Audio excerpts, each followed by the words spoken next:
Back in 2020, Prince Harry and Meghan Markle shocked the world by stepping down as senior royals. They said they wanted independence, to earn their own money, live outside the UK, and avoid the constant pressure of palace life. Since then, the couple have settled in California, raising their two children far away from royal duties. Fast forward to 2025, and Harry returned to Britain for the first time in over a year and a half. He finally met King Charles after 19 long months of distance and silence. Many expected some kind of thaw in their icy relationship, or even a hint that Harry might step back into the fold. But that meeting ended with a clear message from the king: there is no half-in, half-out role for Prince Harry.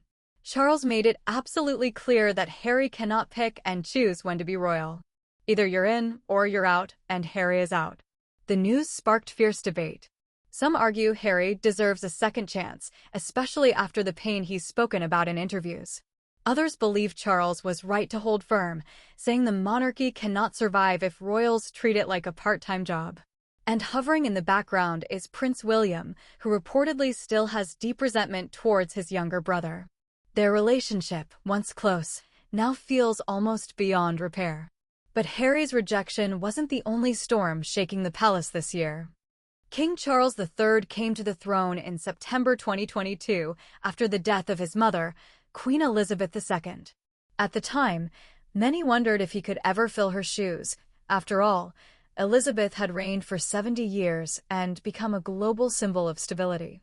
Now, 3 years into his reign, Charles is still finding his footing. At 76, he is the oldest monarch ever to take the crown, and questions about his health follow him everywhere he goes. Palace insiders whisper about his energy levels and how much he can truly take on, even as he pushes ahead with a busy schedule. When Harry returned this year, some saw Charles's firm rejection as a sign of strength, the king showing he would not bend the rules, even for his own son. But others think it revealed something else: a monarch who cannot afford to look weak, because any sign of hesitation could undermine the crown. Still, Charles remains a steady figure in state ceremonies, most recently standing front and center during Donald Trump's state visit. Watching him shake hands and host grand banquets, it's easy to forget the doubts swirling around. Yet those doubts linger, especially as more of the daily burden slowly shifts to Prince William and Kate. And that brings us to the spectacle that turned heads across the world when Trump himself touched down in Britain and the royals were thrown into a storm of pomp, protests, and global attention. In September 2025, former U.S. President Donald Trump arrived in Britain for a highly anticipated state visit.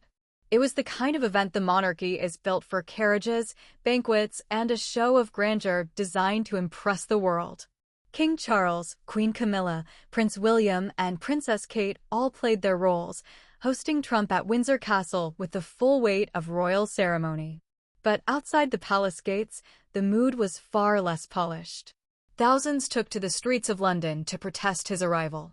Placards filled the air, chants echoed through Westminster, and police lined the streets to hold back the crowds. For some, Trump's visit was a diplomatic necessity. For others, it was a disgrace that the royals would welcome such a divisive figure. The tension was impossible to ignore. On one hand, the monarchy showed it still matters in world politics, drawing global attention whenever it hosts a foreign leader. On the other, critics said it exposed just how out of touch the institution can appear: lavish ceremonies in the middle of growing public discontent. And while the spectacle dominated headlines, another event soon reminded Britain that even the most glittering crowns must bow to tradition, history, and the inevitable passage of time. Just days after the Trump visit, the royal family gathered for a very different occasion: the funeral of Katharine, Duchess of Kent, who passed away at the age of 92. Katharine had long been a unique figure within the monarchy. In 1994, she converted to Roman Catholicism, a bold step at the time, given the crown's historic ties to the Church of England. Her decision quietly reshaped perceptions of faith within the royal family, and her Catholic funeral in September 2025 made headlines around the world. Senior royals turned out in force to pay their respects. King Charles, Queen Camilla, Prince William, and Princess Kate were all there, standing together in a rare show of unity. Even estranged members of the family were drawn back into the same orbit, if only for a few hours.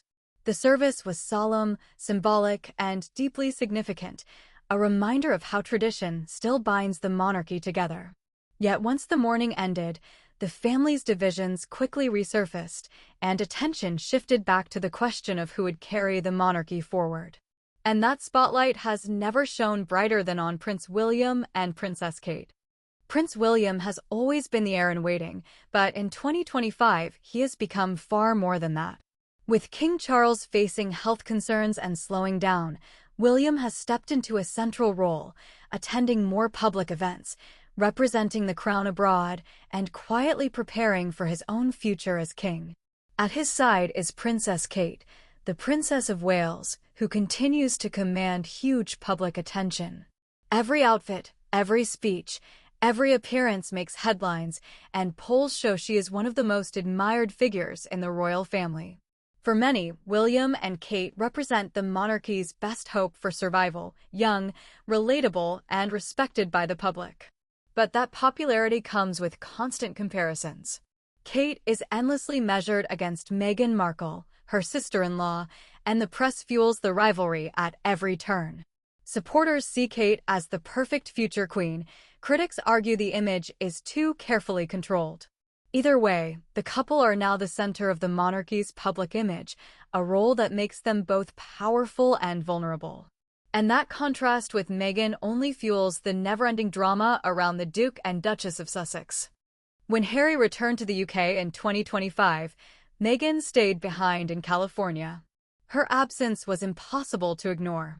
For some, it was a quiet protest, a refusal to return to a country and a family where she has never felt welcome. For others, it was proof that she has distanced herself completely from royal life. In the United States, Meghan continues to build her own projects in media and business. But in Britain, her name remains polarizing. To her supporters, she is a woman who stood up to an outdated institution and built her own path. To her critics, she is the reason for the royal family's fracture, the outsider who drove Harry away. The press feeds this divide constantly, framing Meghan and Kate as opposites in style, personality, and loyalty. Even when she isn't present, Meghan dominates royal conversations.